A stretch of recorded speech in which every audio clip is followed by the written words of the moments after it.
Hello, everybody. Thank you so much for joining me again today on the Unicornfairylovelchild channel and experience. I say experience because I try to give y'all a vibe every single time. And I'm feeling amazing today. So I hope I'm able to convey the energy to you. Today, we are going to be talking about toxic parenting and how it affects adult life. So a couple of episodes ago, we had a conversation about like how toxic parenting is, period. And now, like, we don't even consider, my mama told me a long time ago, we don't consider that these children have to grow up and they have to become people when we're making these choices.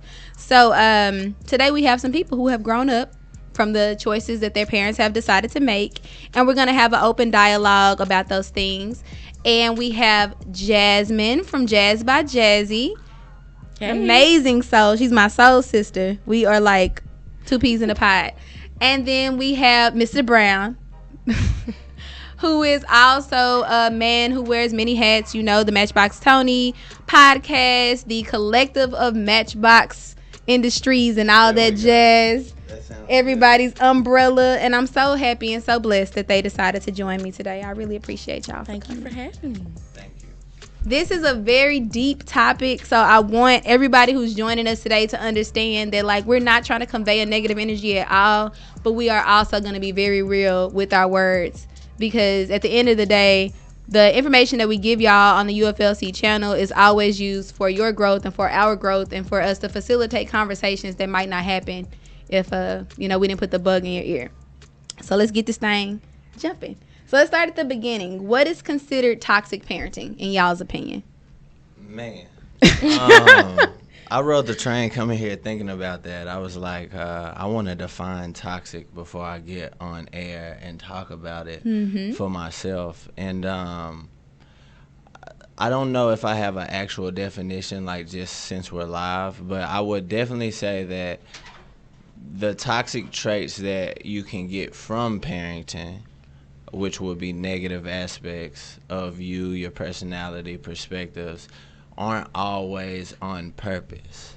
So I don't think that it's intentional as much as it's a byproduct of habits, maybe.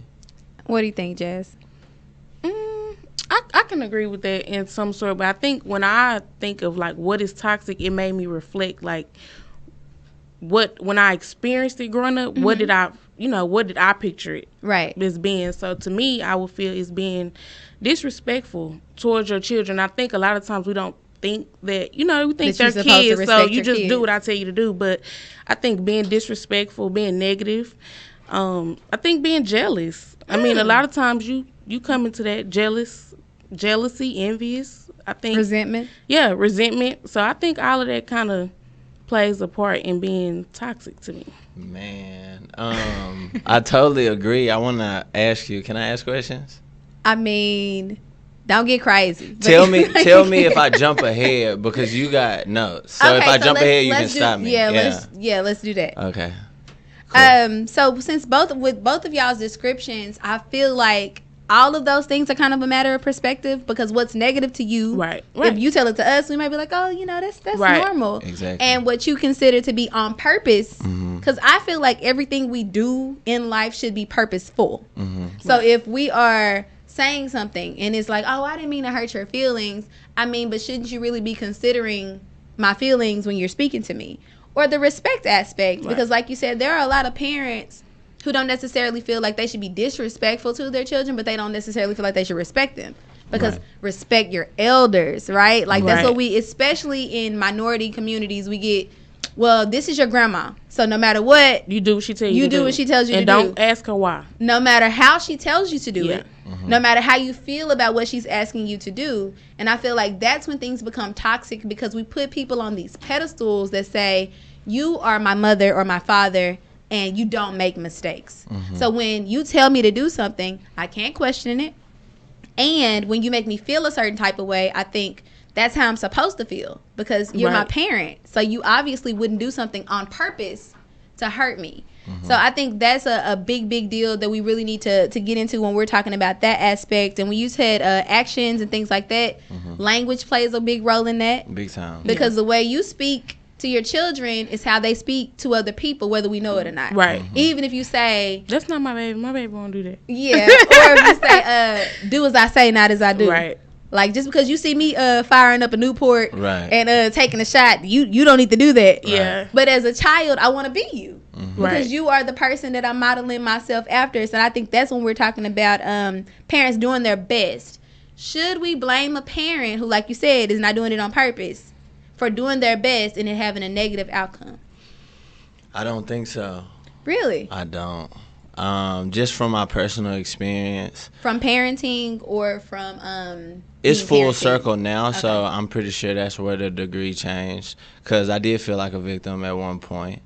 But after having my kids and having that, like, comparison of, I don't think my mom has even thought about was her parenting toxic or not, versus me actually, like, unpacking that and trying to figure out, like, did this give me the best foundation, for what it is that she asked of me. This ain't even what I'm asking of myself.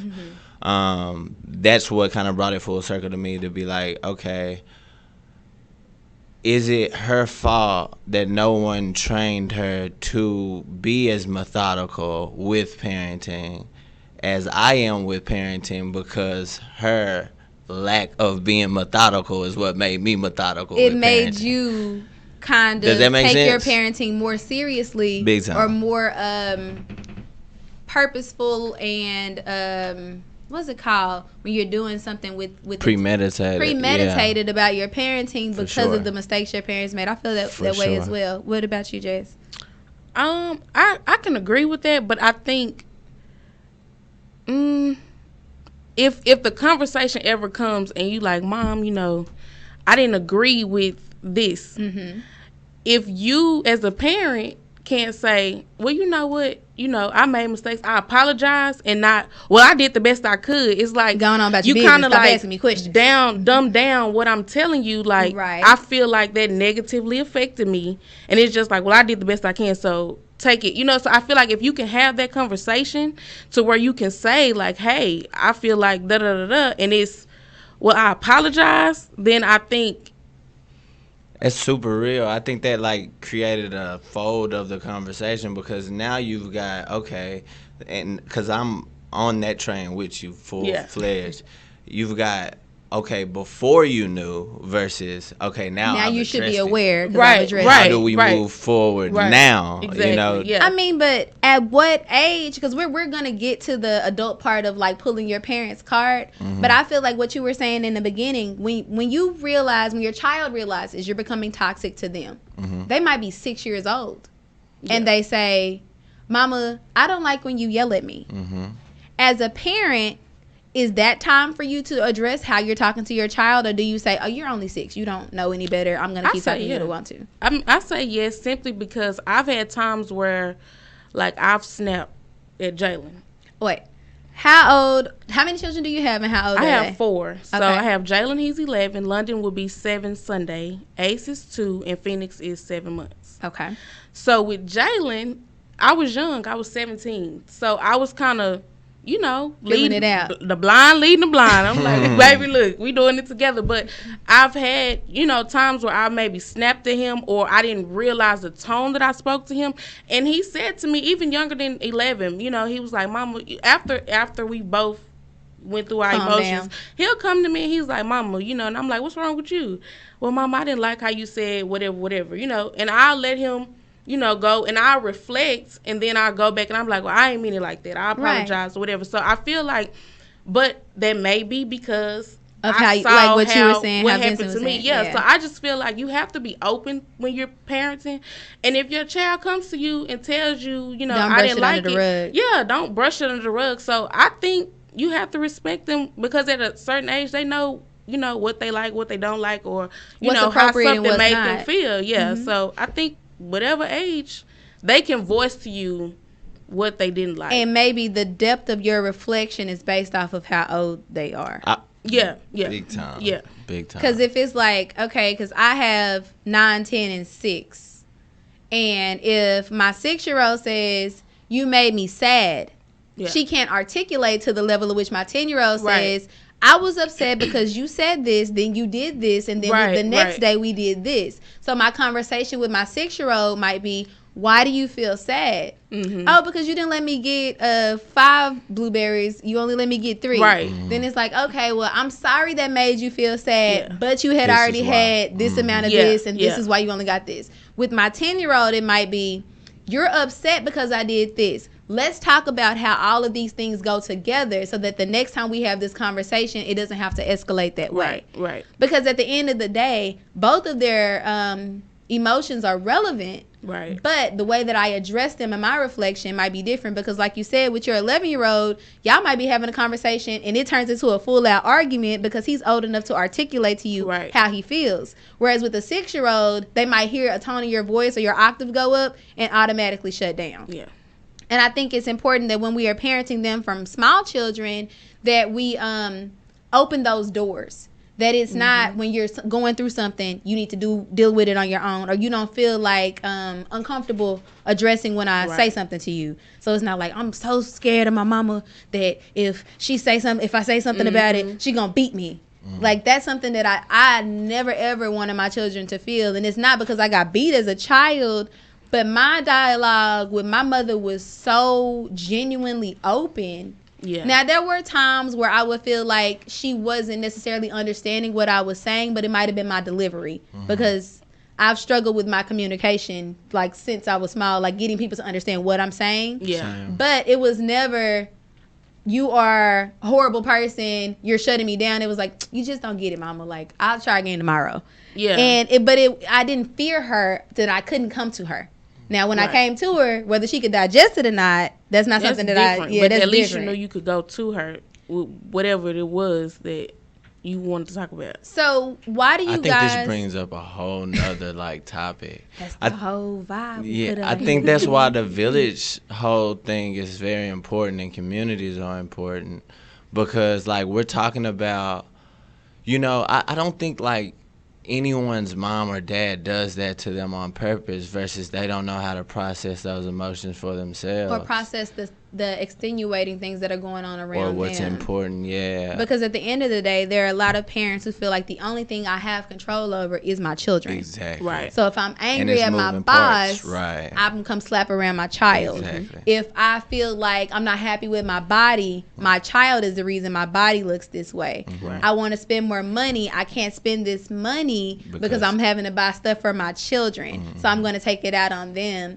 So I don't necessarily feel like it's on purpose, but it's like you need to deal with your own bag. Yeah, the need to is the tough part, you know, because... And acknowledgement. Right. I would almost say, just looking at it scientifically, I won't take it that far. But, I mean, a sick body doesn't necessarily heal itself without you putting different things in it. So they won't really know unless someone else, and especially if the 11-year-old is telling you, hey, bro, you got toxic behavior, that's not going to hold much weight. Versus, if your aunts, uncles, or just, I said, a village period. Yeah, the village period. Could chime in or maybe show you a different side of your parenting and your child. But you also got to be open to that, too. Because I know, with my mom, it was the collectively. That's why I'm even discussing it. With my mom, okay, when I grew up, we stayed next door to my grandmother. So we stayed in a duplex. So she almost automatically This is interesting. Right, yeah. So it's my grandmother would hear, hear the way she was yelling at us or cussing us out. Not cussing just in her language, cussing us out. Using force with volume. Yeah, that hurt. So, my grandmother would come and be like, calm down. Mimi, you don't have to talk to her why are you talking to them? Yeah, and so, in her mind, it's these my kids. You can't tell me what to do. So it's man, you can have a village, but you have to be open to what you're looking at. What you're looking at is the kid viewing the mom that stems from somewhere. Levels, she learned that somewhere. So it's probably more so That's why I feel like people say things without saying them more than they say what they And they mean. don't even And they understand don't what know. they're saying. Because she was really saying, "Mama, this how you talk to me, maybe, or whatever." It was, you know, That's why I feel like but she didn't say the that. same thing, right. But even looking at like my aunts have chimed in, my uncles have chimed in. Oh, so you mean she wasn't receptive to anybody? Yeah, so it's like my that's aunts, just straight up pride uncles, right there. So it's just like, it's not just grandmama saying this. This your brothers. Even a few times, friends have been like, Mimi, chill out. It's all right, and it's just like, well, it's like. So that would be her own personal demons that she's dealing with. Do you still talk necessarily, to her? I'm sorry. No, it's not necessarily through her parenting. That's what I'm saying, because I have personally not been a fan of It Takes the Village to Raise the Child in my parenting style. Okay. But that's only because I am very, very choosy with who gives energy to my children. Mm-hmm. And I feel like a lot of families, especially in minority, because I can only go off of minorities, mm-hmm. It shouldn't be a birthright, for sure. It shouldn't be a birthright. And then we're always struggling. Like, almost everybody is always like, dang, I'm so tired. Like, just go, your auntie gonna come to get you. Mm-hmm. Can you cook? I have to work all of these jobs, so can you pick my kids up from school? Like, I've never had to do that because like you said, I've been so methodical with my parenting. Mm-hmm. And I wasn't really raised by a village. It was like my mama and my granny, and like my daddy was locked up. Mm-hmm. But like my uncles and stuff would come around, but my mother never put parenting practices on them because they had their own children, and because in her mind they weren't capable of being parents to us. Mm-hmm. So I could ask my uncle something, and my uncles love me and I love them, and it's my I love my family, but it was never you got in trouble in school, so we're gonna call your cousin and he's or she's gonna tell you. Right. So that was my reality. And that's why the village perspective that's why I said it shouldn't necessarily be a birthright, but at the same time, having a single mom, somebody got to pick up this slack. Everybody had to get me. Yeah. Everybody had to get me, or let me spend the night, or take me to school, or because she was working. So I got to see the difference of when my family is kind of like cruise control, versus like my coach is more so putting morals in me. Yeah. You know what I mean? The family is kind of like, we have to family. do this. Exactly. We're family. It's work. Yeah, it's work. And I think that for my mom, because she is so like, I had these kids, I'm going to take care of them. Mm-hmm. It was never a time where she was like, I want somebody else to feel like they have to have my kids. Mm-hmm. It was never you need to go to this person's house, or my mama never left the house she would leave to go to work, and she would be home. When she didn't have to go to work, if she had to leave the house, she was taking all three of us with her. And then it was like, okay, well, mama, you need to sleep. So she would sleep. And then as we got older, she enforced more independence on us because it was like, it's just us. And she just said this, I want to say last week, we was all we had. And my family is massive. I seen your post on Facebook. Yeah. It wasn't because we didn't have people. It was just, and I enacted that on my life as well. Like, I have these kids. It is nobody else's responsibility to take care of them but my responsibility. Because if everybody around me drops dead, and it is also my responsibility for these mistakes. So if I make a mistake talking to my son, it's not like he can just be like, I'm going to call my auntie and she going to tell me why my mama talking to me like this. I want him to feel like, mama, why are you talking to me like this? And I feel like we should open those things, because that's the next point of the stages of childhood. So what I wrote down was 4 different stages, and y'all tell me if y'all agree or disagree with this. From 4 to 10, my mom and dad are superheroes. My mom and our dad are superheroes. They can do no wrong. Everything they say is right. 10 to 12, this life sucks, but I don't have any other options. So then you become more resentful to your parents. 13 to 17, well, I'll just spend more time with my friends, and then I'll find another parental figure. If you're in the hood, it might be the dope boys at the corner store. It might be somebody on TV. It might be somebody at your church. And then 18 and above, you become a parent yourself, and or you start to analyze your parents' parenting skills, and then you start to ask questions, and you have that difficult conversation. I didn't like when you did this when I was a child. And then you feed off of what your parent does from there. Do y'all agree with those stages? I think for me, those were my stages. Okay. But I think like I never want my kids to feel like they have to go somewhere else to get Parenting. whatever it is. I don't. It doesn't matter. Whatever it is, I never want them to feel like they need somebody else besides us in our household. Yeah. You know what I mean? So I did go through that, but it was also because of lack of certain things. You know what I mean? So it's like you kind of had to like cheat on your mama because your mama wasn't mama right, you. Right. And that's totally what it was. But it was like, but you mad because I'm cheating on you, but you don't want to do what you're supposed to do because you know I'm cheating on you now. Right. You know, so I think I can agree with them, but I think you can also kind of tweak mold them to where they don't have to go through the. Definitely. You know, I'm gonna look at my friends or my friends' parents. I feel like you can tweak that so that it doesn't. I feel like this is the stages when you are projecting that toxic behavior and they are forced to kind of have to. Right. Because from when you are little and you are like going up in the elementary school, it's like, well, my mama said that I can't have no snacks because I made her mad yesterday. And I have a friend who his mama put him on punishment for 12 months. Yeah, that blew my mind. A whole calendar year because he got in trouble at school. He missed Christmas. Yeah, he missed his birthday. He missed Thanksgiving. That blew my mind. Like, we heard it at the same time. And it was like, how could you do that? And in his mind at that time, because he was so young, it was like, this is how people get on punishment. This is what regular life is supposed to be. Right. It's not until you get to look into the peepholes of other people's souls that it's like, oh, so your mama don't hit you with a pole sometimes? Right. Like, what? Your mama hit you with a pole? Right. Like, are you serious? Did you call the police? And I do that with my students. When they tell me stuff with a straight face, I'm like, that is not okay. You need to know that's not okay. Right. Well, she been doing that since I was 3. It's still not right. That doesn't make it okay. I don't care how old or how many years have passed. You're not supposed to do that. So when you get to asking those questions and the parent isn't necessarily receptive, how do you handle that conversation? Because I know you said your mother was like, well, I did the best I could. Did you go through that with your mother when you asked her about her parenting style? Yeah, I tried. My mom isn't aggressive or anything, and she's not toxic either, on purpose at least. I think we all have toxic behavior that we pass on to other people. I also want to put that out there. Yeah, definitely. But it's almost like it doesn't exist to her. Because I guess she didn't go through it. we gonna get to that. So yeah, it wasn't any friction, but it was just like I'm like in my own fantasy land. Maybe I guess you would like say emotionally. Yeah. Right. That is an interesting perspective. I've heard that happen maybe 3 times in someone explaining to me about like addressing parenting with their parents.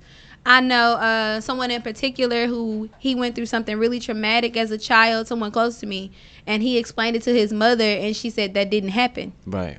And he was like, but it was on this day, at this time, I was wearing this shirt, and we went this place, and she was like, that didn't happen. You made that up.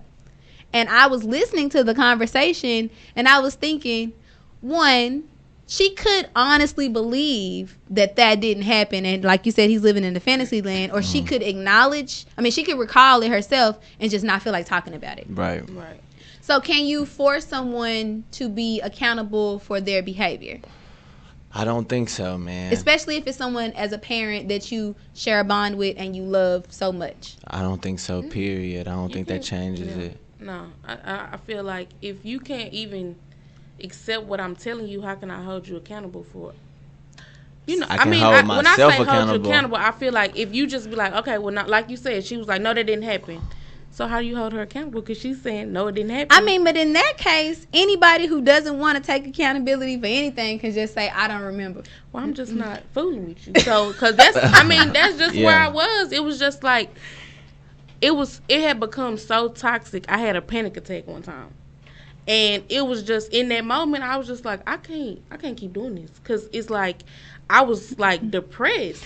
So, I want to bring up because that's crazy. Like, we're both on the show at the same time. I think I had like the polar opposite than you know, which I want to bring up. And also, I'm really sensitive to the toxic word because I love my mom.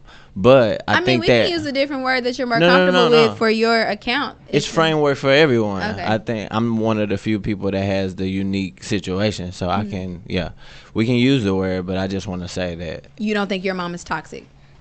Yeah, I On think purpose. that everyone is, You but don't on think your purpose. mother is purposely toxic? But I would say that the absence of my mother created toxic environments for me. Okay. I can You see know that. what I can see that, yeah. Yeah, and I don't think that's what I mean. So by- that's I why think you that's my mean she's perspective the about absence on purposely. purpose, because yeah. it wasn't necessarily her. It was just whatever didn't know that she was that's not there, and that's what was the going on. container I was sitting I in. mean, but yeah. for your situation, you had like additional people. So you mean like the absence plus the addition, or just the absence period? No, so when you talk about additional people, you're talking about physically, but not emotionally. Okay. Okay. Cause like my coach can't be like, "Hey, I love you, kid." Yeah. Like, you know what I mean? It's a Yeah. little weird, but like physically, yeah, he could make sure I had something to eat or something like that. You know what I mean? And do you think she was aware on how cause she was working? It's not like she was, Exactly. out here thugging. Right. She was working. So do you feel like she was aware with her having to work to take care of you on what that was taken away from your spirit?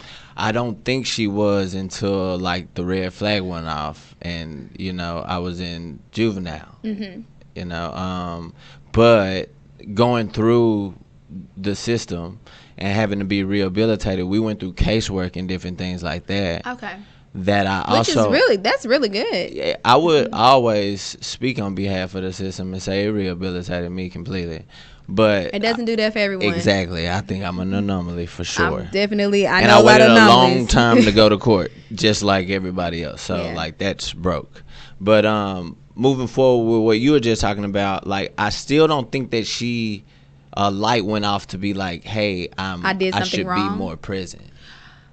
So that's where it's Because a maybe little, by that time she was like, I'm how gone. can I? I'm lost, huh? Yeah, because That's I think a wild. lot of I people. think a lot of, go ahead. I experienced that in the educational system because I've taught preschool, I've taught middle school, I have worked in a college, and I have worked like with older people who have been out of college and like trying to come back. And now I'm in a high school setting again. And I will tell you that in elementary school, you have 3,500 parents registering to volunteer. Right. By middle school, it's half of that. By high school, you might have 4 or 5 people who are saying, how's my son doing?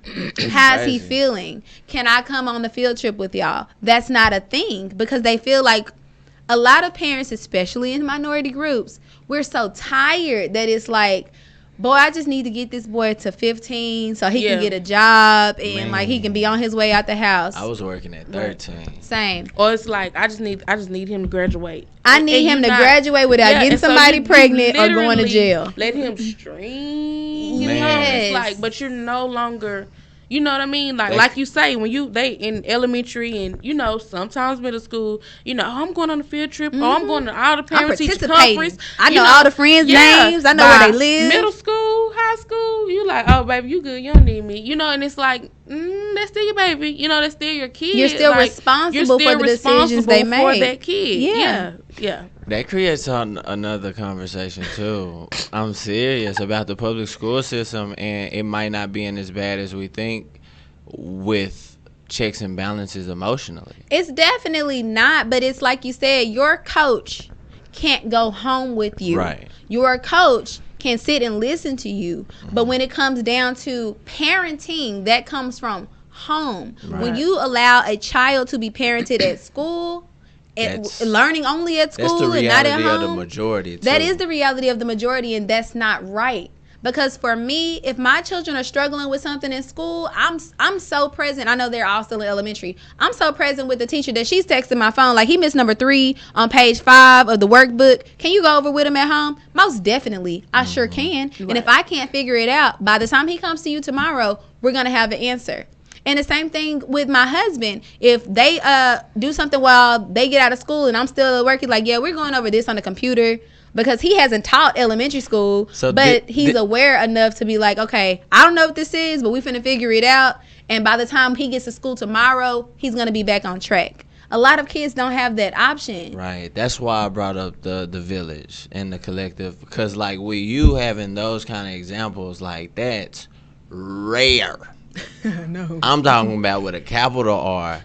in our demographic, like I've never even seen or heard of anything like that. Like when I was younger, like y'all was saying, like until about 4th grade, until I had to go into the end of, because I was in private school when that was happening. But when I went to the Cliff, oh wow, Oak Cliff, America, that's when things changed. Yeah.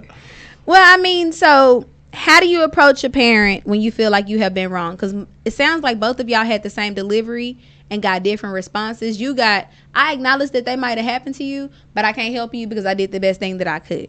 You got... What you talking about? Yeah, like, what do you mean? Like, you had a perfect life, boy. What Right, you talking about? right. So, when we are talking about childhood traumas with our parents, what are words or sentences, because there might be somebody watching who hasn't worked up the courage to have that conversation of, And I feel like you wronged me, And you should, just for yourself. but they don't know where to start. Right. So how do you come up with that conversation? How would we give them the tools to say, this is how you sit down with your mom or your dad? Because we've been ignoring dads this whole conversation, but we do need to acknowledge. They've been ignoring us. I mean, I wasn't going to say that, but we have to acknowledge that when you are presenting behaviors that are, I don't want, when you made me realize that toxic is a very harsh word, that are harmful.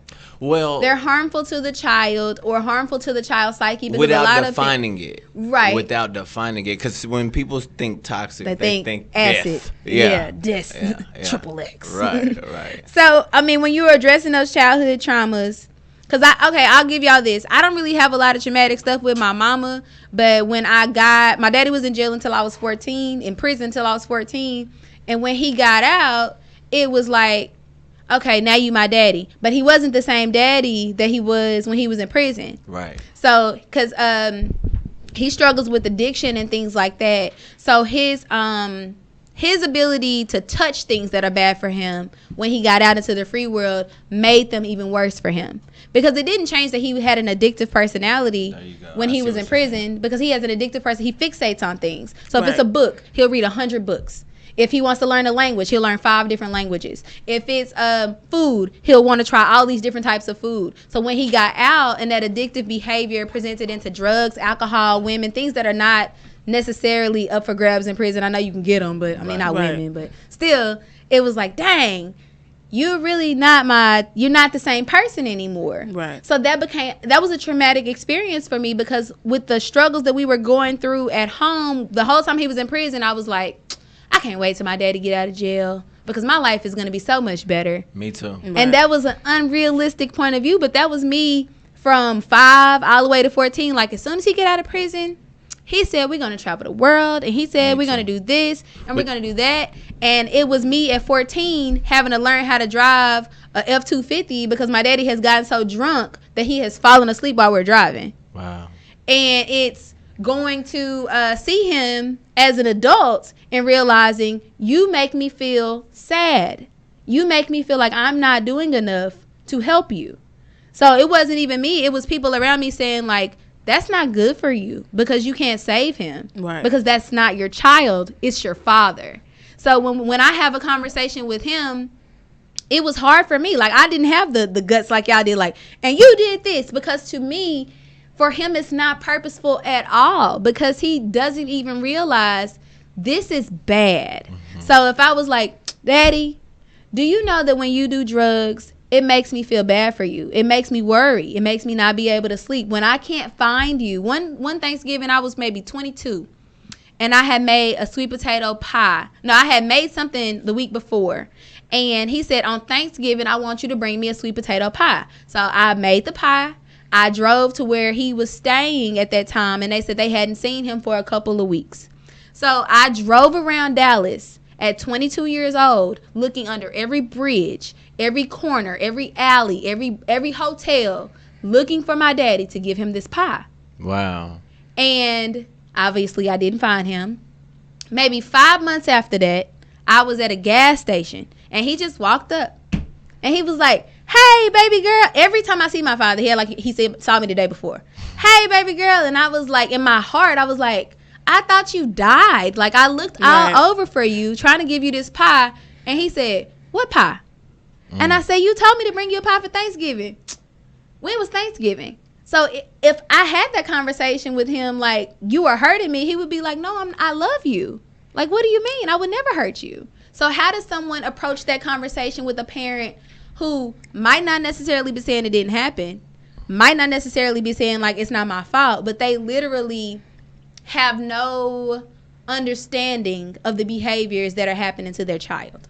I think it's different because, like, in my situation, like, my dad, I grew up with my dad. I saw my daddy every day. He never stayed in our home, but I saw my daddy every single day. That's a blessing. So once I was 14, my whole life, it literally shifted. My mom, I don't know what happened, but all I know is it's my birthday, my daddy not here, and you talking about your boyfriend coming to go shop with us. Oh. So it was literally Like instantly. Like this, yeah. So I'm 14 and I'm like, okay, I'm calling my daddy, he not answering the phone, you know. Now it's going to voicemail and it's nothing. So as I went on, it was like, now I'm in my 14-year-old self trying to figure out what's going on, because I've never not talked to my dad. So now I'm just like, well, what happened to him? Me? Yeah. Right. So once, you know, and I had some things that, you know, I was acting out because she's caught up in him, and you ain't paying me no mind. And now I'm blaming you because my daddy gone. Right. So now it's me and my brother. We're 8.5 years apart. So I'm 14. He grown. He ain't thinking about me. He gone about his business because you can't deal with mama either. So, but you can leave. I don't have nowhere to go. Right. So I think I didn't talk to my daddy until I was maybe 18, I think. So 4 years. Yes. So by now I've had Jalen, and I told him, you know, I was just like, why you do me like that? Like, why you leave me? And it was, my dad has always been just chill. He's straightforward, but he chill. And I was just like, I resented her for the longest because I didn't know what happened. Like, you didn't say nothing. You didn't tell me my daddy away. You didn't say nothing, you know? And he was just like, and I would bump into his friends and they'd be like, oh, I saw your daddy. Oh, like, and I'm like, well, dang, tell him, come call me, you know? And so he was like, you know, I really apologize. And the way that I handled the situation, I shouldn't have, because you were a kid and you didn't know what was going on. My mom, on the other hand. So he acknowledged. Okay. He apologized, and, you know. So you feel like if you address it head on, I think it's with the person who's receptive. Right, because my mom has battled with drugs. You know, so when you said that about your dad, it's like, that's an addict. Right. I mean, it call a spade a spade. It's an addict. You know what I mean? So it was like, when I did come to her, and I was just like, you know, she would fight me. She would cuss me out. And it was just like, why you doing this to me? I love you. Yeah, like, why you handling me like that? And so even, you know, once I got grown, I was 38 weeks pregnant with Ace, who's now 2. She called CPS on me. Didn't have nothing to do with me. It was due to Jalen being with his daddy. But you've been saying this since Jalen was born. You know, why you just won't give him to me? I'm going to call CPS. So it was just constantly a tug of war. Kind of a control thing. Right. And when I finally, you know, dealt with the whole CPS thing, I think Ace was maybe 3 months old. And I finally was like, I just want to go talk to her, because I just want to know, like, why you do that, you know? And I went to her, and I'm as plain as I'm talking to y'all, I was just like, why you do that? Like, why would you call him? Yeah. And I was like, do you know, like, the lady told me if Jalen would have had a mark on him, they would have took them.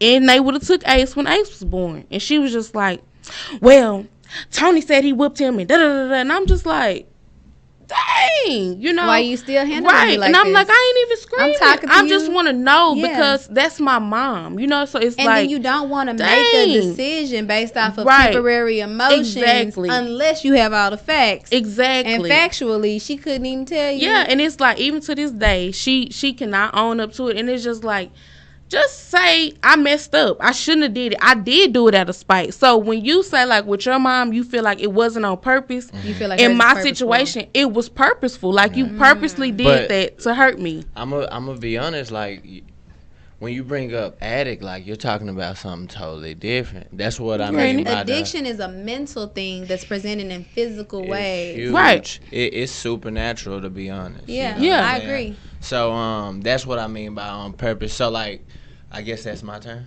Yeah. That's how I got a chance to when I confronted I still haven't talked to my dad. I'll say that. Any specific reason, like, or you I've just trying to put the words together? I've conversed with him, but not of like, hey, bro, this is how I felt. Why? My dad got convicted for murder of my mom, my biological mom. Okay. So I wasn't ready for that. I didn't That's expect him to get out. That's a heavier bag. So I didn't even is. expect him to get out. So, you know, it's probably been about 2 or 3 years. I talked to him, but they, on that side, he tried to confront me when I was like, bro, I'm not ready. You know what I mean? Yeah, nah, it'll be on my terms. Now, when speaking to my mom, though, which is her twin sister, that's why I call her my mom. Okay. I didn't tell her because I wanted a reaction. You kind of just needed to. I was running out of space in I my feel body, that. mentally, spiritually. Man, And Carrying stuff like that is that's to let weight. it go. excruciating. It's weight, and I people had don't to let realize go. it. It really yeah. is though. Like, and it didn't happen until I just moved back home from, you know, stopping what I was doing on the East Coast. So I felt like I was like, it was a journey, like a yellow brick road. I got the eyes like, okay, cool. Now This ready. is why I have these things going on in my life or in my relationships. Let me see if this changes anything. And I felt better, at least. I mean, so for you, it wasn't even based off of how he responded to it. It was like, I got some stuff going on with me That I gotta let go. And I don't feel like, for me personally, that would benefit my relationship with my father, or even the little petty things with my mother. Because for me, my parents, they really and honestly want the absolute best for me. I didn't have any purposeful moments of them trying to hold my head underwater. Anything I've ever pursued, they've 100% backed me. They love me. They value me. So I feel like any of the mistakes that they made, because I know and I can acknowledge that they didn't do them on purpose, I don't feel like it would, they're not heavy to me. Right. So it's not like having to deal with my father and his addictive personality as a child was like, okay, why is your daddy in prison? Okay, he did this. Okay, so he has an addiction to women. I knew that when I was like 11, 12. Like, okay, so he need to not be around women. Prison don't have no women in there, so I guess he'll be okay. Do you think they made triggers for you, though? For as the far way as- you yes, encounter and interact with other people? Which is the whole point of this show. Right. Hey. How I move about my life, yes, I do feel like that. Because of the parents that I had, because I had a mother that had to work 15-hour days, I wanted to put myself in a position that I didn't have to Never work had. myself to death. Same. Right. I always wanted to make sure that my children, because of the, we never went without the necessities. I mean, Same. lights and water is necessities for some people, but me and my brothers, we can do it. Yeah. So it was, we never went hungry, even if it was food that other people would be like, oh, y'all eating that? Like, we never went hungry. We always had shoes. We always had clothes. We were always clean. Me too. So I never felt like, Mama, why you got us living like this? It would be like, she's doing a bet, literally. The yeah. best. I'm seeing my mama get I gotta up. do something. Yes, Yeah. I'm seeing my mama get up at 4:30 in the morning. I'm seeing my mama take the bus. I'm seeing my mama freaking go. My mama would go days without eating to make sure that me and my brothers had food. It was never well, I'm your mama, so let me. It would be like, can y'all spread? I remember when I was like 10 and my mama was like, it's 1 can of tuna in there. You can make the tuna, and then I want you to spread it real thin, like peanut butter and jelly, and make sure your brothers get sandwiches. It was like that, but my mama would not eat. And it would be like, dang, I never want my kids to see me go hungry. Yeah. I never want them, and now they have excess amounts of things, and then that creates a whole other issue. Right. But it's not, it's going to lead us to our next topic. But it doesn't mean that, I feel like some of the relationships that I've been in have been that way because of the way that I was parented.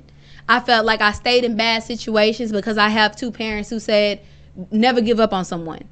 I feel like I have overworked my brain because of thinking that I need to always be better than this. I need to be better than yesterday. I never think about how good am I today. I'm always thinking about, can I be good tomorrow? Right. I don't drink. I don't smoke. I never even played Candy Crush because I felt like it was causing people to be on their phones too much.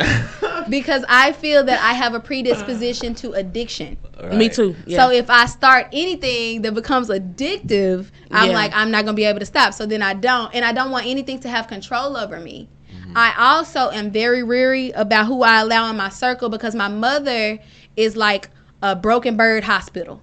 Like literally, even now to this day, if your child needs something fixed on their car or they need money for that, she never met you in her life. They need money for school. She gonna be like, well, you know, Jasmine, her daughter, man, she needs some school shoes. So I'm about to go get 6 pair. Like, why do you need to get them 6 pair? Right. Like, get her some shoes. Why you gotta get 6 pair, right. mama?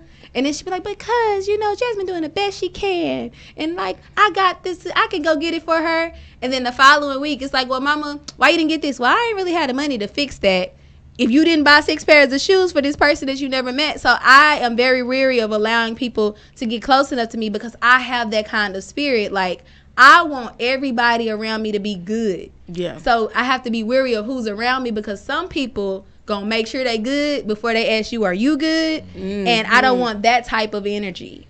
So yes, it did become kind of toxic for me, but I feel like at 29 I'm more aware of those behaviors than I was. Now I do be trying to still do a lot, but I'm, like you said, I'm so methodical with my parenting now that it's scary. It's like science. Right. Like, I'm not even going to say this around my son because I don't even want this to happen. Right. I'm not going to do this to my daughter. If something happens to her, I'm letting her know you never let nobody be mean to you. Right. So that's what I meant by the I don't know, too. And because you said another topic before, I didn't want to forget. Like, I don't know because I said so.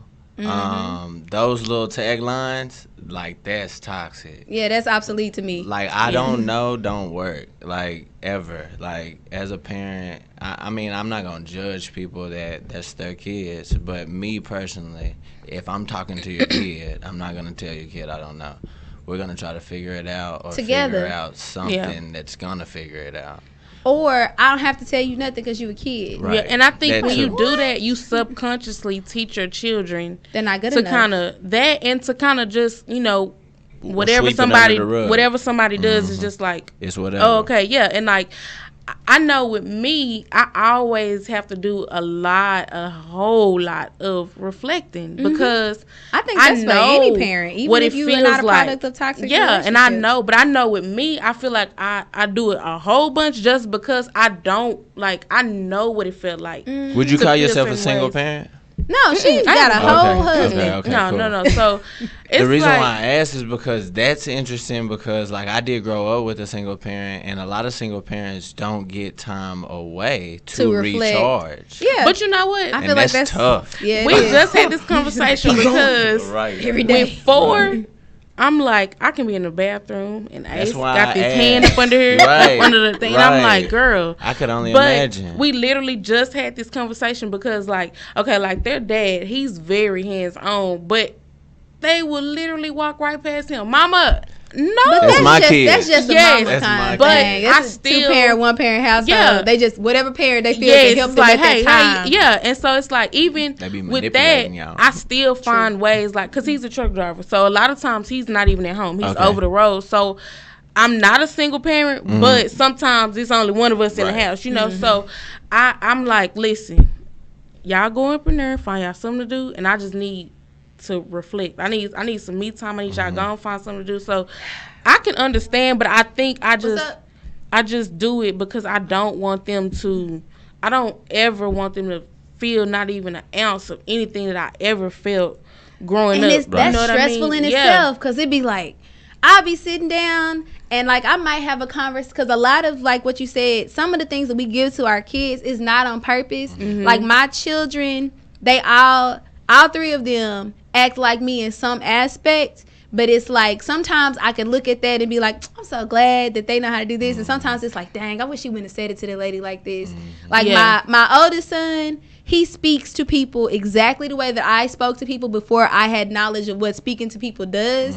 And sometimes I'm like, okay, don't say it like I know what you mean, but say it like this. Because I'm telling him he's 10, so I'm telling him like this now, it's better for him than like by the time he gets to, it took me, I was probably about 25 when I was like, dang, I probably did. And it wasn't because I wasn't saying it like in a good way. It was just like, Jasmine, you need to do better. Like, what's wrong with you? Right. Instead of saying, like, how can you do better? Like, how can we make this next Right. step? I think each generation got their own idea of what toxic is, low key. For sure. Because if you talk to like the older ones, this is kind of a general statement, but I'm using my family as when you say research. older, you mean like older than our parents? Well, like our parents, brothers and sisters, our uncles and stuff, like they would probably, if we brought them on, you know, which I'll dig deeper and ask a few people on the record so we can, if we want to use it, like they'll probably say that a toxic parent is one that isn't providing for the city financially, or because at that generation it was like, I'm keeping you alive. Like, what more right. do you so want? I think we're a lot more emotionally connected, advanced, or our emotional IQ is a lot higher than our parents were. Right. I would agree, because I would say like both my parents were 15. Exactly. when Even that, 15. that's like. But it was like, teenagers shouldn't have children. Like, that shouldn't be a thing because they're not fully formed people. But before them, it was even younger. Like, yeah, you know but what I'm saying? it's like I honestly, when they say like, well, I don't know what a baby is supposed to eat, and then like as 29 now, I'm like, well, mama, you know you're not supposed to give newborns this, and she's like, well, y'all ain't dead. I gave y'all this, but then she acknowledges, you must know something that I don't know. Oh, now I don't see that often. That's what I'm saying. And my parents are amazing people, Right. I'm telling you. And that's why I feel like when I'm thinking of the practices that they have, I could sit down and talk to my mama about anything. My brothers could too. Sit down and talk to her about anything. My brother could say, I just killed somebody and buried them at this location. And my mama gonna say, are you sure they're not gonna find the body? It's not gonna be like, oh my gosh, like I'm calling the police. Like, it was never like that. She has always been like, my mama's my dog. Like, okay, mama, we about to do this, and she gonna be like, it's whatever. But I do know people whose parents were so judgmental of every step that they took that they were weary of taking those steps, and they sought outside people to kind of like big them up and to order feel confident. Mine was the opposite. Mine was like yours, but imagine that with absence. Yeah, you can't So be disappearing. I could do whatever. Whatever, yeah. Whatever. Yeah. The next thing we're moving to is positive toxicity. Like, what is positive toxicity, Kayla? What I was just saying. When you are overly indulging in the kid or in the child who becomes an adult so much that you create a codependency, a failure for them to learn how to be independent. So this might be coddling them, getting them out of any amount of trouble that they get into. The kid, the adult is now living with you. You're taking care of their children. They don't have to be parents. You're paying their bills. I can't remember who was telling me that like they're still on their parents' phone plan, and they were like 32. And I was like, why you can't pay your own phone bill? It's not that I don't have the ability, but like, why would I pay my phone bill if I'm on my parents' phone plan? Well, I would say for me, you know what I'm saying? No matter how people view it, I don't care. But just to give like insight into me and my mom's relationship, that's how she wants to say I love you. Oh, like okay. She doesn't say it at all unless I say it. That's a So different the way that she's circumstance, trying, and I also think that it's subconsciously to have a little bit of control, because if I go completely independent, it's like I ain't her baby no more. Yeah. Okay. See, and that's how my mom is like. But I don't take advantage. Do of you it. have the Same ability thing. to pay your own phone bill? Definitely. Okay. But I don't take advantage of it. So like that's the same way with my mom. Like, my brother is 30 something, and I'm like, bruh, you've never had your own place. Oh, that's deep. You know what I mean? And it's like with me, I almost felt like it was hurry up and get out. But it was like with him, it was more like my brother can call my mama and like, I need to borrow this. And she might not really even have it, but she gonna give it to him. Now she gonna probably cuss He the him out. firstborn? Yeah. They're 8.5 years apart. We're 8.5 years apart. It could have been out of guilt Guilt for what? because He was chilling, then you came through. Nah, bro, that's not my fault. no, because she was younger. She was younger when she had him, so she could be more conscious of she messed up with him, but not with you. Do y'all have the same daddy? That might be it too. Yeah, No, true. we had the same dad, Dang, that's deep. but still, it was just like I moved out when I was 19. I ain't been back yet. And I mean, we done been through some stuff. I done been evicted before. Like, I've been And through, you still and I'm ain't like, winning. I ain't coming back over there. So, you know, That's it's the just, last yeah, like, I'm not coming back. But it's just like that whole, like, when I look at me and my brother, it's like, bro, you are so codependent on her. Do you feel like she's purposely creating that hindrance, or do you feel like that's her idea of being a good parent? I don't really know. I don't know. I've never really understood it, but I think when I think of it, it's always like, you know how they always say like mothers and daughters have that little rift. That's what they say. But mothers and sons That's the first thing are I like, thought when you said yeah, it. you know. So I'm let's just like, let's go ahead on and pull that out the box What? real quick. Let's see, this the box. Pull it out. Okay. Footnote: we do have a problem. Oh dang, we're running out of time. We're gonna run through this real quick, and then we're gonna hit that last one. We do have a problem in minority communities with there being an air of jealousy with mothers and daughters. Sometimes it's presented at birth, like I'm jealous because you took my body away. And sometimes it's, I don't like how you're becoming the woman that I wish that I could have been. So when we're talking about that, I don't think that has to do with the codependency becoming toxic, only because it's not that your mother doesn't want your brother to be successful or she believes that he can't do it without her. Same thing with your mom paying your phone bill. Mm-hmm. I think it's for you, like if she doesn't say I love you and that's her only way, that's a different circumstance. I think that's I feel her language. I feel like in instances that when we're talking about the positive toxicity, if you cannot make a move, like you literally don't have any idea how to make a move without relying on your parents, what do you do when they die? Man. And that is a real deal. That's, you can bring me back for that one. Because how people view death, I won't go out and say has to change, but I will say I don't view it the same way, and I had to be a functional human being in society. So on the same way, when we're going to have to do a footnote to this show. We're going to have to do a part 2. Yeah. Because when we talk about the jealousy with the mother and daughter, we also are going to talk about the incestuous types of relationships that women have with their sons. Ooh. Because it'll be, I love my son this my husband. Much. This is my husband, and my daughter is my mortal enemy. No. And you birth the same one. There could be scientific evidence. Man, I've looked for it, for sure. Well, I mean, researched it. Looking into chemistry alone, just looking into how like atoms respond to positive and negative. Like if you've got 2 females, which obviously we see physically, right, that's different than a male. It could be those 2 light energies just repel each other. Energies and pheromones too. Exactly. Because a lot of the times it's when puberty hits, when they start to butt heads. Exactly. Because I have a daughter. I told y'all she's 6, and I would have people saying like, enjoy this while it lasts because she wouldn't get this age. I'm like, well, I didn't go through that with my mama. So I can't say that that's what's gonna happen between me and my daughter. Like I doubt that. But your mom had to turn on a more masculine side of herself. She did. She really did. You see what I'm saying? I don't have a masculine side, but you're right. That's another show. But when we're talking about how this affects adult life, I'm going to the end because we only have 4 more minutes. The scripture, because we've talked about mental health this time, we've talked about spirituality, and the last religious point would be Ephesians 5:31.